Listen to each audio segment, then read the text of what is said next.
So if you have your books, 23-7 is what we want to start with. And I'll just quickly go over that problem that we worked on so that I refresh your memory just really quick.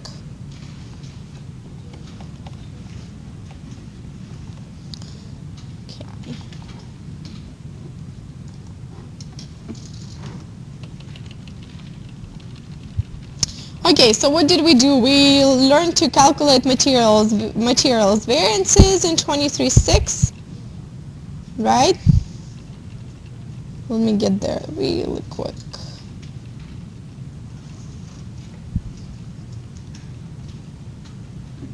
All right, so here we are.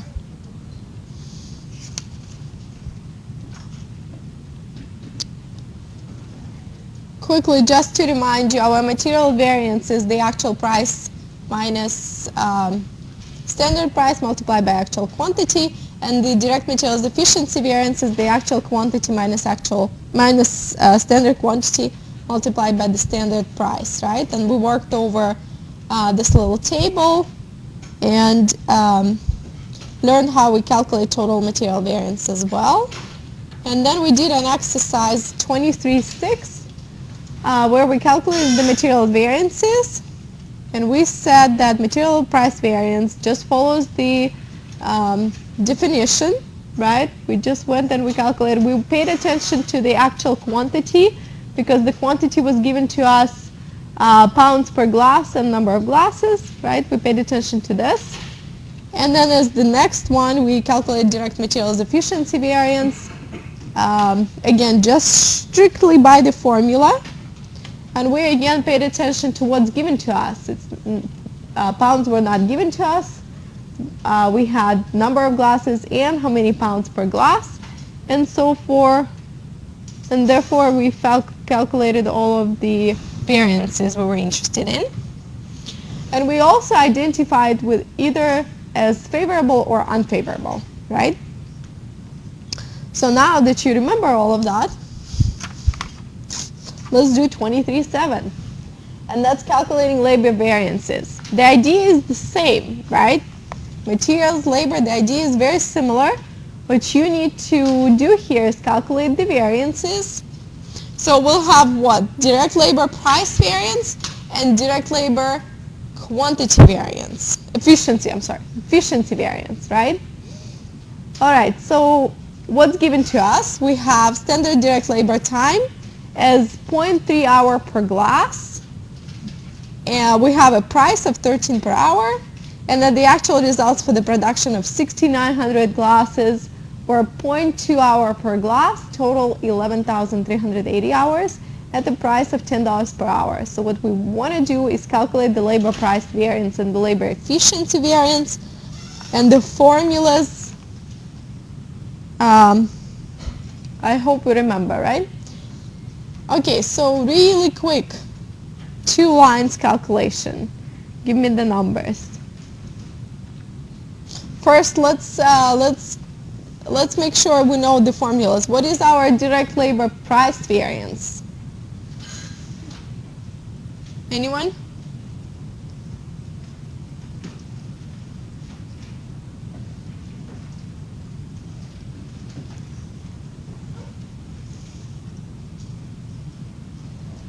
What is the formula for direct labor price variance?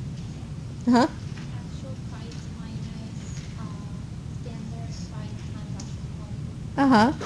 All right. Hours, right? Quantity in hours. And the labor efficiency variance? Anyone? From your notes? It's budgeted hours minus actual hours times actual rate. Budgeted hours minus actual minus standard or budgeted, multiplied by actual price. Okay. So let's calculate the direct labor price variance.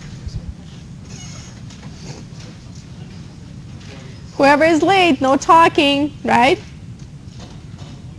Anyone got the number? 40 what? 46,000. Nope.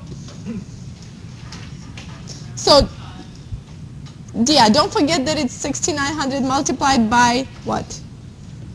By 0.2 or 0.3?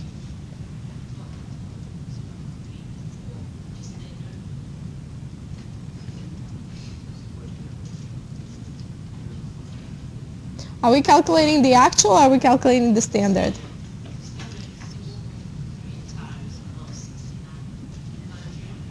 Okay, so let's look. This component, right, is what we're talking about. We have 6,900 glasses, and we need to see, is it 0.2 or 0.3? How do we know if it's 0.2 or 0.3? We're looking for actual hours, right? So you need to read very carefully. The standard direct labor time is 0.3 hour per glass, but your actual is 0.2 hour per glass. So what are we going to multiply it by? 0.2, right? Okay. So make sure you read it correctly. Okay, because there's going to be an answer with the 0.3 in the multiple choice. And you'll think you got it right. So make sure this A stands for actual. Okay, so here's what we did. We took our actual price and standard price, we subtracted one from another, and then we multiplied by actual hours. Okay, so and then the calculations, all of you know how to calculate. Oops. Is it favorable or not, the number that you get? Favorable. Why is it favorable? Your actual is less than standard, right? And we're looking for a labor price variance. Okay? So if that doesn't make sense, go back and read. Okay, so standard was 13 per hour, and I actually, and the actual price for me was $10 per hour. That's a good thing, right? So that's why you put it as favorable. If you do not remember which one is the subtraction, go back and read the text itself. Okay? So how do we find this SP, standard price? What do we multiply by what? What is SP? So what is it? What number is that? 13, right? We're looking at the standard direct labor time at 13. And then what is AHSH? Actual price and standard price. Actual hours and standard hours, right? How do we, so what number did you get?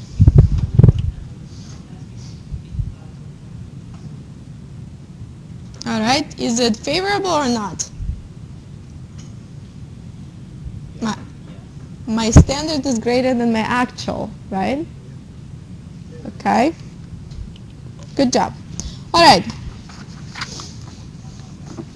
So obviously we spent some time on this. We might need it. Okay, so number 5. Fifth objective is where we're going to try to analyze our manufacturing overhead in standard cost system. And here we'll learn what is manufacturing overhead variance, variances are. Okay, so what we know already is that the total overhead variance is the difference, right? You can deduce that meaning, the difference between the actual overhead cost and the standard overhead cost allocated to production, okay? So how do we calculate our overhead allocated to production? The formula is quite simple. It's your multiplication of the standard or predetermined, right, or budgeted overhead rate by standard quantity of the allocation base that's allowed for actual output. Okay.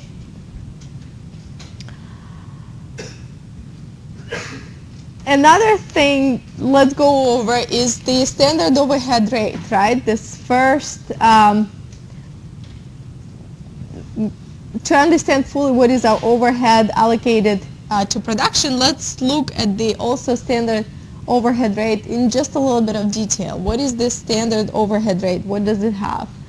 Both numbers that we're going to be using in calculating standard overhead rate are the budgeted standard numbers, right? Hence the standard overhead rate. Pay attention to that. So it's the budgeted manufacturing overhead cost divided by budgeted direct labor cost. Now we also know that our manufacturing overhead cost is variable overhead and fixed overhead. So it's a variable overhead plus fixed overhead divided by budgeted direct labor hours. Okay, so if we were talking about Smart Touch, and we'll look at the exhibit in a second, and we know that our variable overhead and fixed overhead are given to us as 6,400 and 9,600. We've had that slides before, okay, just to remind you. Now what's given to us is the budgeted direct labor hours, and it's 3,200 of direct labor hours. We can put that information together and see that our standard overhead rate is $5 per direct labor hour. So we have a component that's variable, we have a component that's fixed. Put them together, we get the overhead rate, standard overhead rate at $5 per direct labor hour. So what do we do next? We can now look and compute variances. Okay, yes? As soon as we're done with this, because you guys are not doing anything if I give all of them to you. So as soon as we're done, you'll have them. Okay? What? So no, it just makes it easier when you're taking and writing down stuff and But you're not typing. That's the problem. No, I'm sorry, I don't mean you. I don't mean you. It's just if I give all the exercises up there, you're not doing it in class. So for the benefit of the rest of the class, it's up here, you work here, and then you have the slides later. All right? And if you need your student version, it's on my lab. I've said that many times. It's on my lab. You go to the multimedia and you download them, and that's your student version. But the full version is something that I give you after the class. Okay? All right, so let's look. Now we're computing variances for the variable overhead. Now what's given to us? We have standard price for variable overhead, which is $2 per hour and 4,000 hours that were budgeted for 10,000 DVDs. That's also, you've seen this information on the previous slides. So the actual variable overhead cost was 9,000. It took 3,800 hours to make that 10,000 DVDs. All right, so what we're trying to do here is to compute the variances, and we will use the cost computed for the flexible budget and actual results, right? We also know that the variable overhead variance is $1,000. So let's look how is it represented in our spreadsheet here. We have comparison of actual results with flexible budget. So let's look at the variable overhead right here. So just as given to you, actual variable overhead is 9,000, and it's right here. And then I'm also comparing to the flexible budget for 10,000 DVDs, right?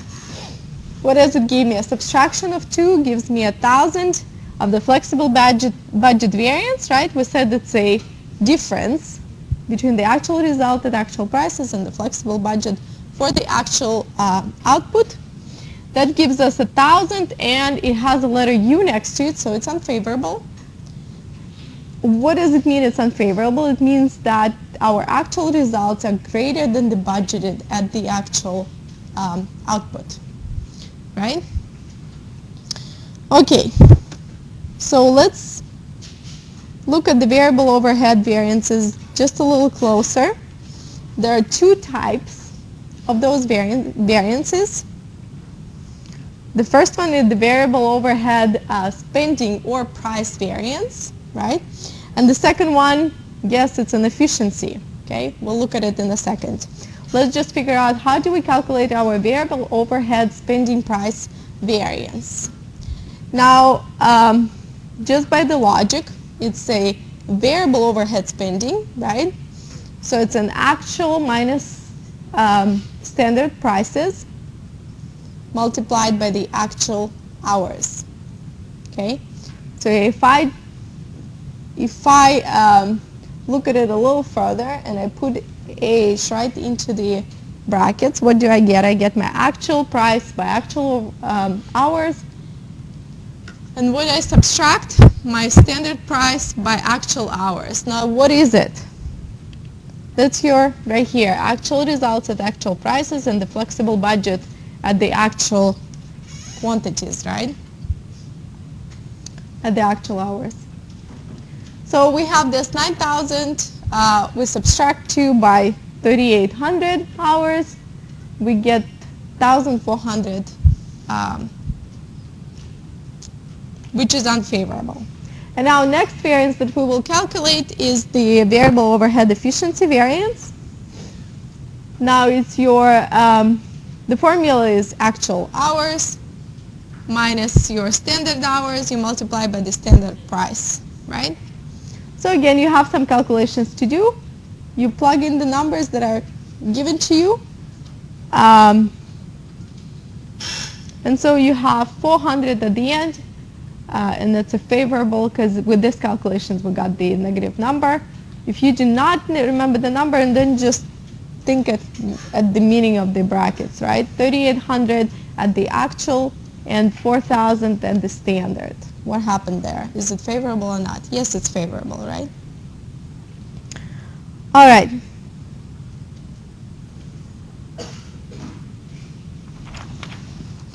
So let's look at fixed overhead and how we compute the fixed overhead. Oh, let me actually tell you a little more. Thought I didn't put this here. So again, that same table. So you see throughout the whole chapter we're using the same table, right? So the calculations behind are the same. We're just labeling it differently because we're changing the context of it, okay? So not that many formulas to learn, just understand the concept. So actual price by actual hours and standard price by actual hours, as we said, it's a price variance or spending variance, right?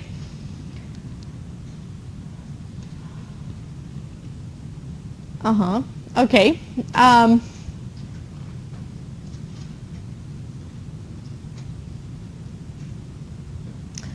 So look at this. The actual hours is the same. It's common, right, in both columns. Your actual price and the standard price is what differs. So how do I figure out if it's a U or if it's an F? My spending variance is, again, a comparison of actual price, standard price. My actual price is higher than my standard price, right? I planned at $2, but it actually turned out to be $3, right? It's not a good thing. It's unfavorable. So apply that way of thinking to all of the concepts. So my standard price and actual hours multiplied minus standard price and standard hours allowed when I calculate efficiency variance, right? And then my total variable overhead variance is the difference from between the spending or price variance and the efficiency variance. So why is my variable overhead variance is unfavorable when we're talking about when we're comparing spending and efficiency variances? How can I understand quickly if it's favorable or not?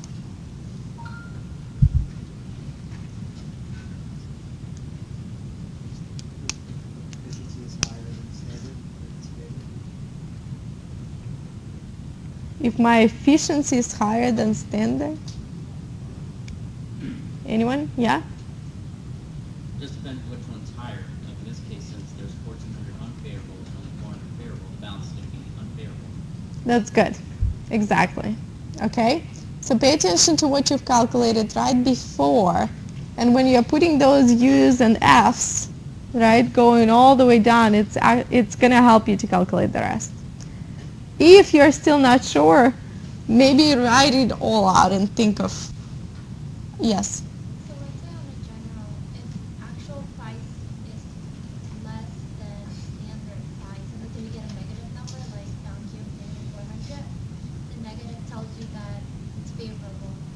But if it's a positive number that comes out of a problem, then in general we can conclude it's If it's good for you to remember, right? If you can remember that it's first actual price minus standard price. If you remember that formula and you're sure of it, yes, the sign will tell you if it's unfavorable or favorable. But if you're not and you need to check it, and more likely you might not, right? Or maybe you will confuse each other.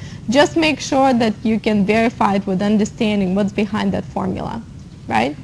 But if you can remember the formula, it's right there. If it's positive, then it's unfavorable. If it's negative in the second case, then it's favorable. It's very easy then, right? All right, so let's move on. We have fixed overhead to look at. Okay, so this exhibit, what does it show us? It shows us, again, the Smart Touch Learning comparison of actual results with flexible budget. Same table, we're just moving just a little below. We're looking at the fixed overhead. And why did they spend more on fixed overhead than they budgeted? We want to try to understand this. Okay, so we said that the fixed overhead was 9,600. I think we just calculated this per month. Oh, it was, yeah, okay. So it was budgeted at 96. It's fixed overhead. It's budgeted 9,600, but the actual results were 12,300 as your multiplication of the actual price, actual hours, right? That formula. So we got it for 10,000 DVDs. We're making, our fixed overhead is at 9,600. So the flexible budget variance is calculated at 2,700, and it's unfavorable, right? It's my fixed overhead where my actual results are greater than my flexible budget results. Okay.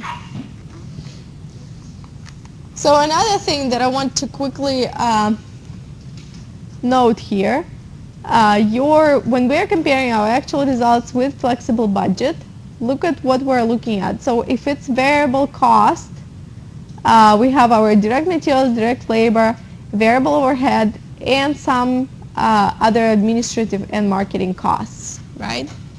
And then we also have another section which is fixed costs, yeah? And fixed costs are composed of fixed overhead and other expenses. And so we calculate total variable and variable costs, total fixed costs, and therefore we have total cost. Make sure that this setting is familiar to you, okay? And so that helps us to calculate all the flexible budget variances, right? We'll make a column to the right from actual results and flexible budget results, and calculate the difference of two columns, okay? All right, so let's look fixed overhead variances. What do we do here? Okay, so again, we have two types. Oh yeah, it's missing. Looks like missing.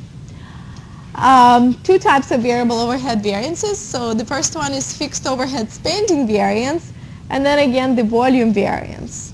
Okay, quantity, similar to quantity, right? Volume variance. So how do we calculate, what do we calculate here? Our fixed overhead spending variance is the actual fixed overhead less budgeted fixed overhead, okay? So actual minus budgeted fixed overhead. Very simple, one column minus the other.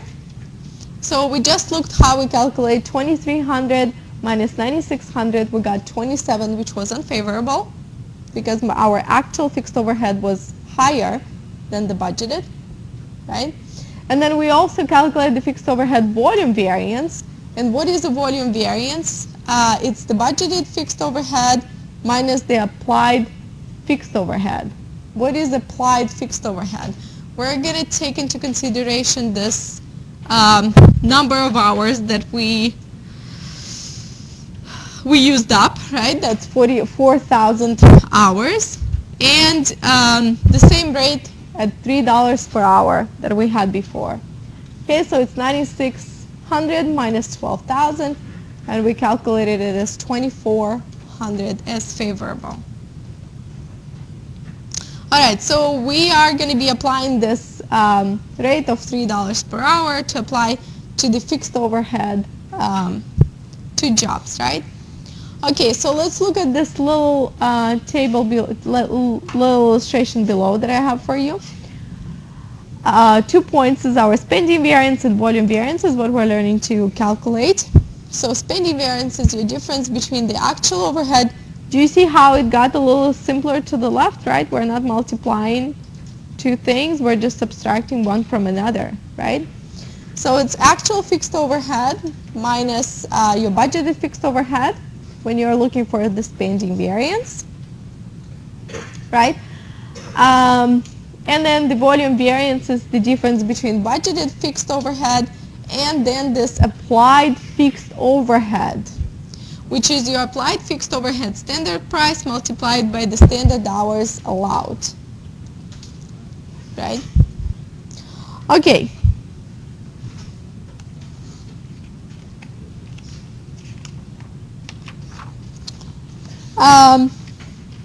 Another thing, so 2,700, why is it unfavorable? It means that we incurred $2,700 more in our fixed overhead than what we budgeted, right?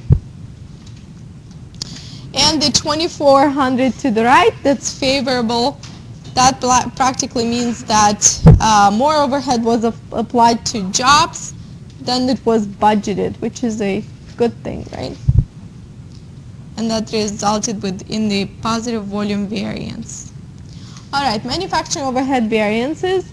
How do we calculate? Just a second, missing slide. Okay, so in this section, let's look at the term manufacturing overhead and what is the how do we work with this? So total overhead variance is the difference between your actual overhead cost and the standard allocated to this production, to that particular production. The allocating overhead in the standard cost is calculated as the multiplication of the standard or predetermined overhead rate and the standard quantity of the allocation base that was allowed for the actual output. Okay? So again, let's look just like we did before. How do we look at the standard overhead rate? We're looking at the budgeted manufacturing overhead cost divided by budgeted direct labor. We've seen that, right? Labor hours. And then again, two components of the fixed and the variable overhead. All right? And so how do we calculate? The variable overhead and the fixed overhead are given to us. The budgeted direct labor hours is again something that we have as a direct labor hour given to us. So we have a variable component and the fixed component at the end. And we find that what is our standard overhead rate per direct labor hour. Okay, so this is just an example for you how we compute the standard variable and fixed overhead rates for our Smart Touch. And let's look at the example. How do we apply this to a problem? So we have standard overhead rates that we want to calculate. So what are the components? We have standard overhead rate, and then we'll have standard variable and standard fixed component, right? Okay, so we have static budget variable overhead, static budget fixed overhead, budget direct labor hours, and budget number of glasses, all static, given to us. Johnson allocates manufacturing overhead to production based on standard direct labor hours. Last month, Johnson reported the following actual results where actual variable overhead was 10,200, but the actual fixed was 2,830. Actual results of the production of 69 glasses, same problem, right? We're continuing. 2.2 hour per glass, and the total was 1,380 hours. So let's see, how do we calculate? Now let's remember just from the slide, a couple slides before that the standard overhead rate is your budgeted overhead cost divided by the budgeted direct labor hours. Okay? So how do I further calculate my standard variable and standard fixed?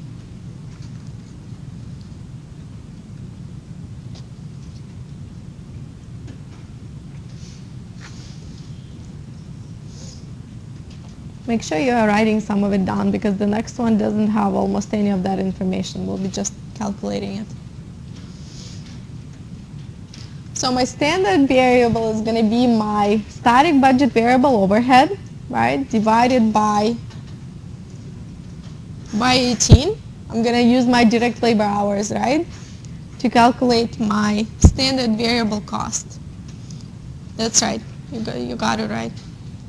So it's 9,000 divided by 1,800 hours, which is $5 per direct labor hour. The next what we need to calculate is the standard fixed. So we'll be utilizing our fixed overhead, right? Static budget fixed overhead of 4,500. And what about the hours? Are we going to use number of glasses, hours? What are we going to use? Huh? 1,800, that's right. All right, so we take 4,500, we divide it by 1,800 hours, and we find that the standard fixed is 2.5 per direct labor hour.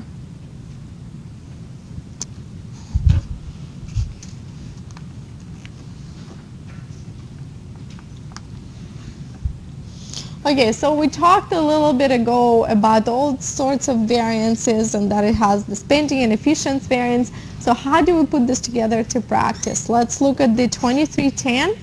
So the problem is going to be based on everything we've done up to now. So use this data from 23.7, 23.9, and that's the two previous problems. So what we need to do is compute the variable and fixed overhead variances. Okay, so I just said that we have two types of variances there. That's our spending variances and the efficiency variance, right? For the variable, and for the fixed we have spending and the volume. All right, so when we are calculating our spending variance, we want to remember the formula, right? The formula is actual price minus standard price multiplied by the actual hours. So we take the actual hours into the brackets. We get our actual price multiplied by actual hours minus standard price by actual price. Okay. So we find our spending variance. The next is the efficiency. Again, we follow the formula. And we see that it's actual hours minus standard hours multiplied by the standard price, right? We're looking for the efficiency variance, right? So when you see a problem like that, that's all I'm looking for, right? You want to identify it also as favorable or unfavorable. And we are in our efficiency variance, we're saying it's favorable because the actual was lower than the standard, which means we were more efficient, right? We did better. Okay, so the next one is spending variance for the fixed overhead. It's actual fixed overhead minus budgeted fixed, right? So how did we calculate it just a little ago? We calculate budgeted fixed as the multiplication. That's our hours and the rate, right? Standard fixed rate of 2.5, so 1,800 by 2.5. Subtracted from 2,830.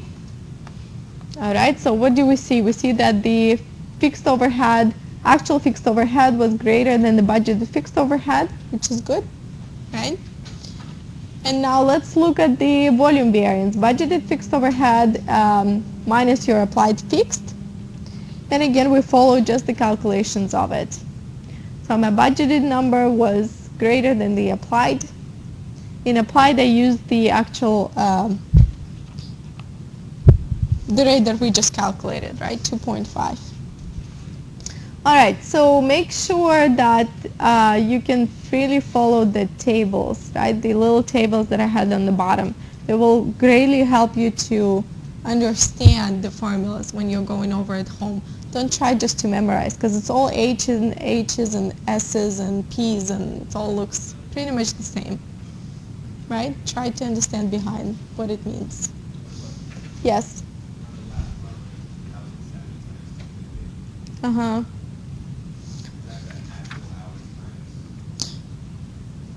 Okay, so what was 1800? The 1800 was,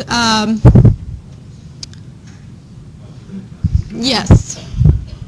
Let me just read it out to you.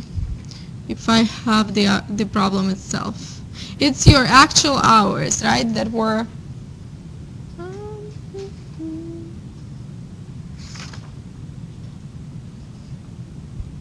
I don't have it written, but it is.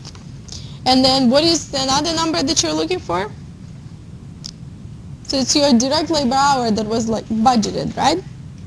Allowed, so to say. You're going to see it as allowed in problems. 2070. Okay, so the portion is applied fixed overhead.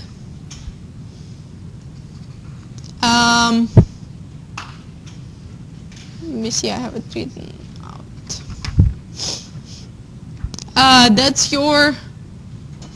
So that's what you incurred that was higher than anticipated actual fixed overhead costs. That's from your table, right, where you're finding the spending variance. Okay, so, oh, no, wait.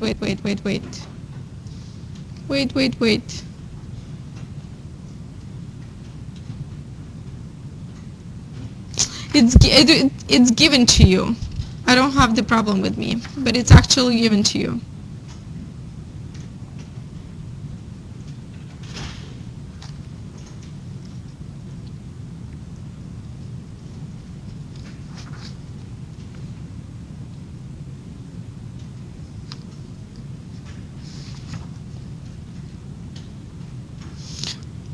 So it's your hours multiplied by the rate per hour, right? The way we calculate the budgeted fixed overhead is going to be given to you commonly, and the applied fixed overhead is where you're going to take your hours, which were hours that we used up, right? In this case, I think it was like 4,000, and then you're going to multiply it by the rate. That's the 3-hour rate that fixed costs that was assigned to the fixed cost to jobs. And we calculated it in, let me see which problem we did that. We've calculated, this $3 is what we got. Let me see which problem that was. That was when we were calculating the manufacturing overhead variances for standard overhead rate. We said one is the variable, which was $2 per labor hour, and then the other one was a 3, which is a fixed. So you're going to use your fixed rate of 2.5, right? That's calculated. Okay? So all of the numbers are calculated for you, right? So go back if you are confused, right? This fixed, how you got this fixed overhead, which is given to you, okay? 2070, it's a fixed overhead. You're going to know this. What you need to know is what is the rate, right, to calculate the rest. Okay? If you're reading it at home and you do not understand any of the formulas, send me an email, right? Because we have only 2 hours a week of the time available right now. And then also use the tutoring. But if you're reading at home and you do not understand, you know you can email me, right? Those who email, they get the response from me. Yes? Uh-huh. Okay. The overhead standard rate is $2.50, right? Say again. Standard overhead rate. I believe so, yes. Yes, standard fixed, yes.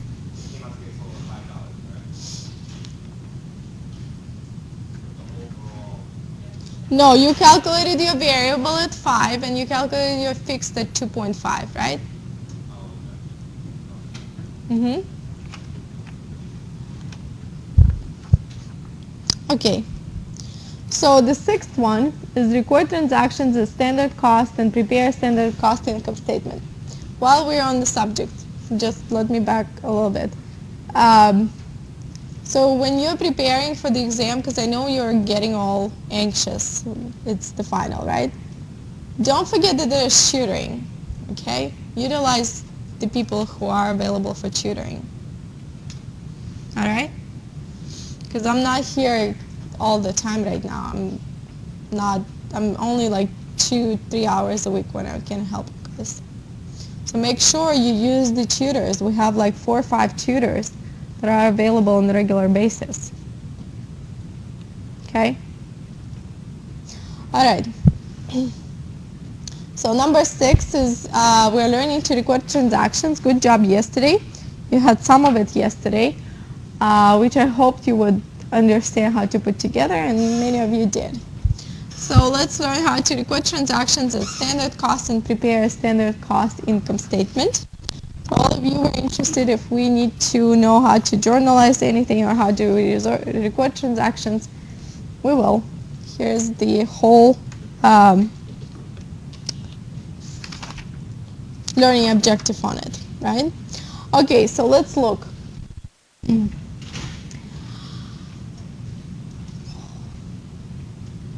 Why do we need variances? Let's just remember for a second, because we want our managers to understand what is the difference, where it's coming from, right? What is affecting our business.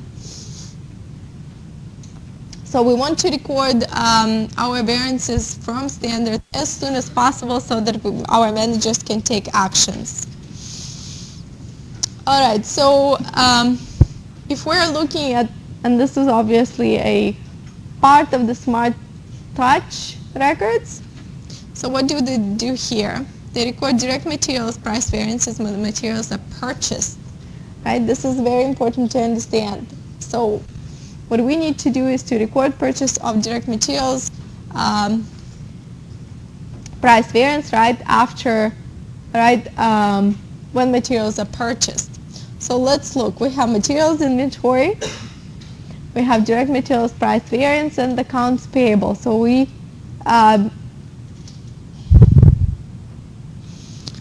let's look just in details at each and every line and try to understand why is it so. So entry 1, that's the top of the slide for you. We're going to record the debit to materials inventory, right, at 24,000. That's going to be recording of actual quantity of whatever, I think it was the vinyl that they purchased.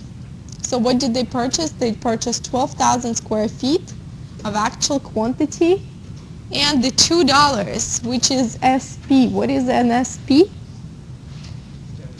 That's our standard price. What does it mean? That means that's budgeted, right? And that's given to you per square foot, so you multiply the 2 and you get the number that you're going to be debiting. So the next action what we're going to do is we'll credit the accounts payable. How we're going to credit it? Why is it 12,000 multiplied by 0.9? That's the actual price, right? So the accounts payable are going to have your actual price, 1.9 versus 2. Okay, we'll multiply the two numbers. We see it's 22,800. So we have a direct material price variance, which we'll put at 1,200 again as a credit. All right, so we also know, if you remember this, our direct material price variance was favorable, right? Because the actual price that we paid was less than what we budgeted. Okay? So that's an example of all of that calculation that we've done. Okay? Just another view on the variances. Okay, so what do we do with the work? What do we do with the work in process inventory? Work in process inventory is debited at standard input quantities and standard prices. So let's look again at the transactions right here. That's our entry 2. Our Smart Touch again debits the work in process inventory. They have 10,000 square feet of the standard quantity, right? And what are they multiplying it by? By $2 at the standard price. So it's our work in process. And as we said, it's debited at standard input quantities and the standard prices. All right, these are things that you might want to memorize. Okay, standard cost accounting system. So look where we're using the standard prices here. Okay, so we debited it at 20,000. What do we need to do next? We need to look at our materials inventory. So materials inventory are going to utilize your actual quantities. It's 12,000 multiplied by the standard price, which was $2, right? So just, yes? Question, so this is favorable, or is it for any type of, when you get price variance? Because sometimes you have favorable. Sometimes unfavorable. So if it's unfavorable, where would it go? So some direct materials price variance is just going to be debited instead of credited? So you're saying if this number, let's say, was 20,000, right? Sorry. Let's say this was 20,000, right? So what are we going to do with, how are we going to look at the direct materials price variance? It's still your accounting, right? What we're going to look at it here, we're going to say, okay, so if it's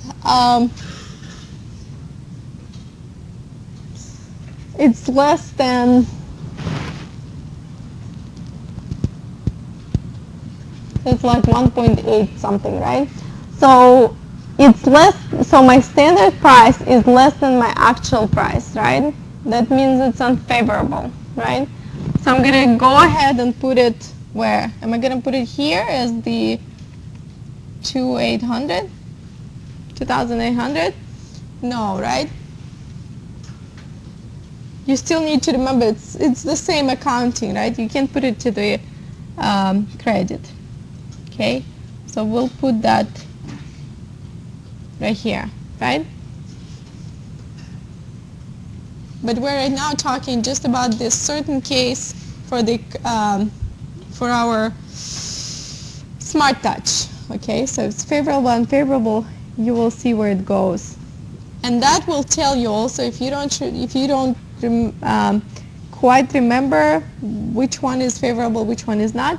Just by following your general principles, right, and understanding how you are recording transactions in accounting, you can understand that, okay, it should go to the left. I guess it's favorable or unfavorable, right? You make a decision. Okay, so the same is true for the second entry. All right, so what do we do with the direct materials efficiency variance?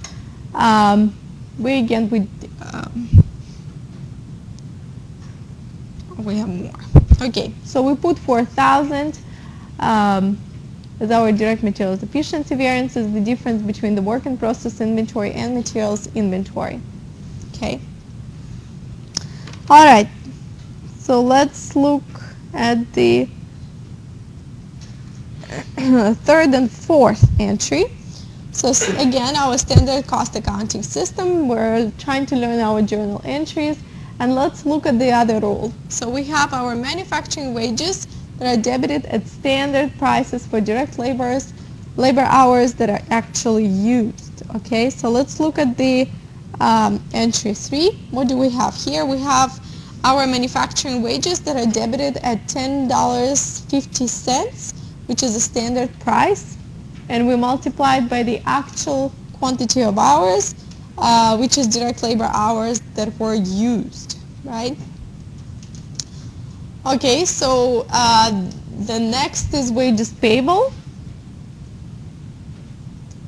How we calculate our wages payable, we use our actual quantity and the actual price. So we actually paid more than what we had for our standing price, right? So here you go. We paid more. That's favorable or not? It's not, and yet where am I putting it? So it depends on the context, right?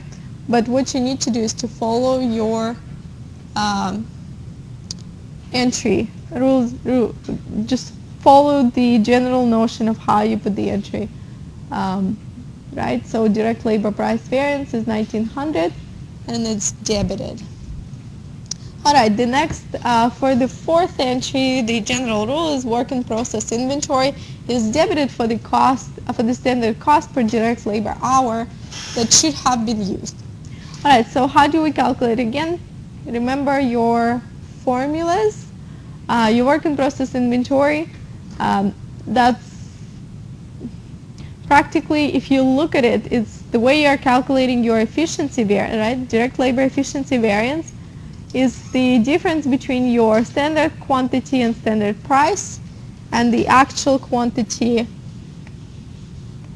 and the standard price, right? See, that's the same formula right here. So you're calculating your direct labor efficiency variance. So in this case, we're crediting 2100. All right. Are we done? No, we're not. There is more coming. So record actual overhead cost for June. No, we're not done. Manufacturing. So we record actual overhead cost. So what is it here? Entry 5. We know that 9,000, we've just calculated that 9,000 actual variable overhead plus 12,300 are giving us this manufacturing overhead at actual cost of 21,300. And so these are various accounts. What are those various accounts? They might include anything: accounts payable, accumulated depreciation, such and such and such. What you need to understand is that you record your actual overhead cost for the month of June, right? And to remind you, I'm going way too far. We calculated all of the manufacturing overhead components for the June, so it's the same, right? The same month. And then the sixth one, we record the overhead allocated to work in process inventory computed. So how do we calculate this? We find our work in process inventory as the multiplication of standard quantity of hours by the standard price. Okay, so, and then manufacturing overhead, again the same rule, the overhead allocated to work in process inventory, right? Okay, so, but that's not it. Just like 4 or 5 more. So 7, record the transfer.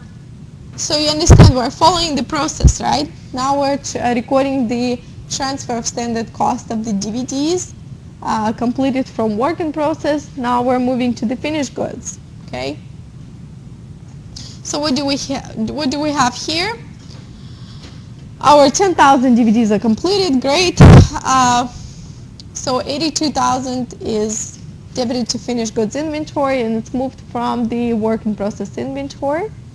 And we also record completion of 10,000 DVDs, where 20,000 of materials and 42 of labor and 20 of manufacturing overhead, all at standard cost. So the last, no, not the last, record the transfer of the cost of sales of the 10,000 DVDs sold at standard cost. Now we sold it, right? So cost of goods sold is debited, finished goods inventory credited to record the cost of sales of 10,000 DVDs at standard cost. All right, great, but not it. Now let's look at the closes. How do we close the manufacturing overhead account and record the overhead variance? All right, so this is quickly for you illustration of the both table of the both diagrams that I have given to you. So we have variable overhead spending variance and the fixed overhead spending variance. So the fixed overhead spending variance is debited, while fixed overhead volume variance, variable overhead efficiency variance, and the manufacturing overhead are credited. So we record overhead variance and close the manufacturing overhead account. All right, so if that was not crazy enough, let's look at the flow of costs in a standard costing system. This is very exciting. So first we're looking at the materials inventory. So look at what are the relevant Smart Touch accounts that we are utilizing after posting all of the entries. So not to switch back and forth, I just want you to look at it once I post this. Look at it, this is just for your interest, right? So I want you to understand what do we debit and credit, but I also want you to see the connection between the actual entrances and the rest of the accounts, right? I mean, all of the accounts. All right, so what do we have? We have materials inventory, manufacturing wages, overhead. That's all familiar to you from the financial accounting, right? All right. So we're almost done. Once we calculated all of the wonderful variances, now we need to look at the standard cost income statement for management. So all of that was not in vain. We have all of these variances that we put together under the manufacturing cost variances right here, right? All right, so the income statement right here, what is it going to show us? We have total manufacturing variance calculated, and it tells us that it's unfavorable at 3,900. How did we calculate this? We've learned, right, how we find this 3,900. This is a representation of the statement that puts together all of the variances. So therefore, what do we know here? June's operating income is $3,900 lower than it could have been if all our actual manufacturing costs were just as standard, right? Were the same as standard. All right. So we have some time here. Let's look at the exercises, just a couple. So we have question 1 through 4 that relies on the following data. Major Net Systems is a startup company that makes connectors for high-speed internet connection. The company has budgeted variable costs. So you see the language of the problem. This is something that you usually see, right, during the exam. Fixed cost, static budget, predicted production and sales of 100 connectors in August. And the company actually produced and sold only 84 connectors at a total cost of $21,000. So what is the flexible budget? How do we calculate the flexible budget? So I'm pretty sure you're,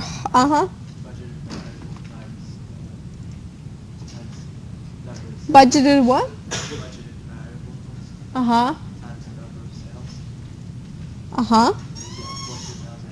What is the number of sales?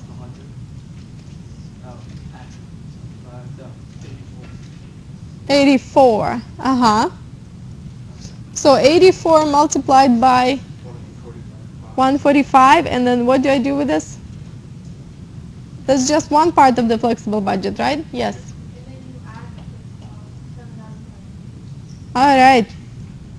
So actual units budgeted variable cost and the budgeted fixed cost. Yay, so it's a C.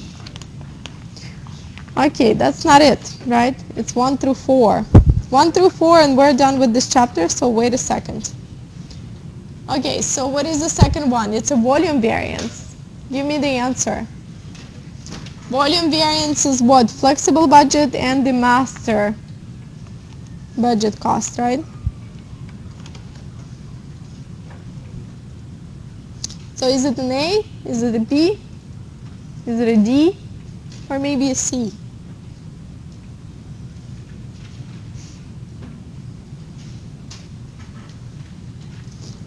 Huh? How did you calculate a C? How did you calculate that it's C?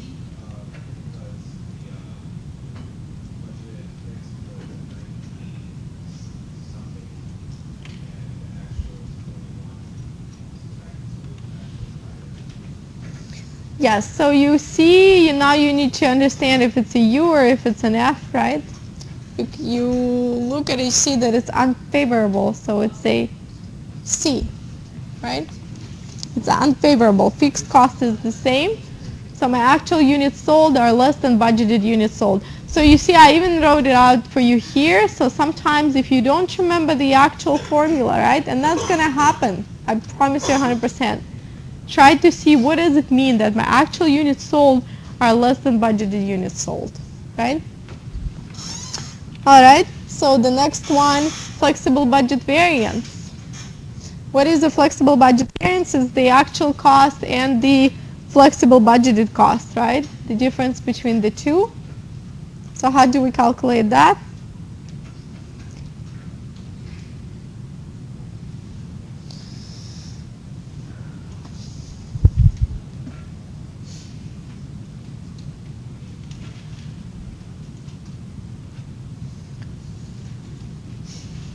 Right, my flexible budget variance is actual cost and flexible budget cost. But I also don't know my, what I need to figure out first is for 84 connectors, right? We figured that out, I believe. Yes, we did. And so the next is the difference, right, between the total cost of 21,000 and the 19,680. And again, is it the U or F? Check, always check, even if you remember the formula, check. All right, so the last one.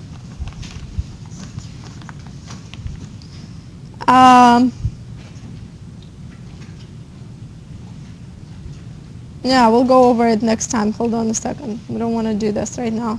This is the one that I wanted you to do. Major net system has budgeted 3 hours of direct labor per connector at the standard cost of $17 per hour. During the August, technicians actually worked 189 hours, completing 84 connectors. 84 connectors actually produced were sold. Major net paid the technician 17.8 per hour. Direct labor price variance.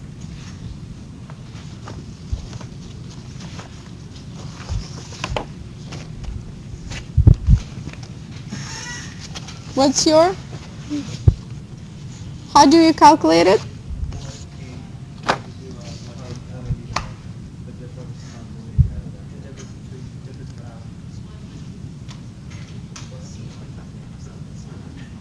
Got it? And so the other ones just follow the same logic. So make sure you work through something like this as